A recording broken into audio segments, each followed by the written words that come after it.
नमस्कार मित्रांनो, टेक मराठी या यूट्यूब चॅनलवर तुमचे स्वागत आहे. आपण आज सांकेतिक भाषा या प्रकरणातील 5वा टॉपिक पाहणार आहोत. शब्दाऐवजी दुसरे शब्द वापरणे. चला तर मग व्हिडिओला सुरुवात करूया. प्रश्न पहिला. उंटाला हत्ती म्हटले, हत्तीला वाघ म्हटले, वाघाला सिंह म्हटले, सिंहाला जिराफ म्हटले, तर राष्ट्रीय प्राणी कोणता? आपला राष्ट्रीय प्राणी वाघ आहे.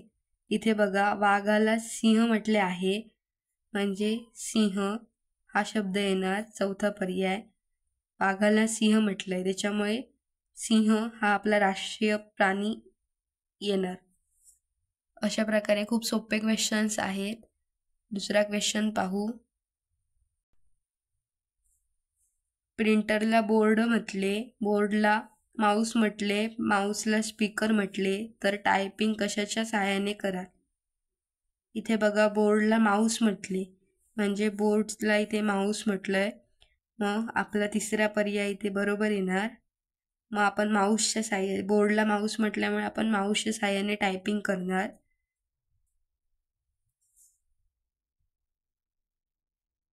इथे बघा, आपला तिसरा क्वेश्चन. लालला नारंगी म्हटले, नारंगीला हिरवा व हिरव्याला पांढरा व पांढऱ्याला निळा म्हटले, तर तिरंग्याच्या मधला रंग कोणता? तिरंग्याच्या मध्ये व्हाईट कलर असतो, म्हणजे पांढरा. मग इथे बघा, हिरव्याला पांढरा, पांढऱ्याला निळा म्हटलंय, म्हणजे पांढरा आपला आहे, त्याची सांकेतिक भाषा म्हणजे निळा शब्द, सांकेतिक शब्द म्हणजे निळा. मग आपला इथे तिसरा पर्याय बरोबर येणार. चौथा क्वेश्चन. जर मातीला आकाश, आकाशाला प्रकाश, प्रकाशाला हवा, हवेला पाणी व पाण्यात माती म्हटले, तर पक्षी कुठे उडतात? पक्षी आकाशात उडतात, पण आकाशाला इथे बघा प्रकाश म्हटलंय, त्याच्यामुळे याचं उत्तर आपलं चौथं येणार, प्रकाश. त्यानंतर इथे 5वा प्रश्न. जर फणसाला आंबा, आंब्याला पेरू, पेरूला केळे, केळ्याला जांभूळ म्हटले, तर आपले राष्ट्रीय फळ कोणते? आपले राष्ट्रीय फळ आंबा आहे.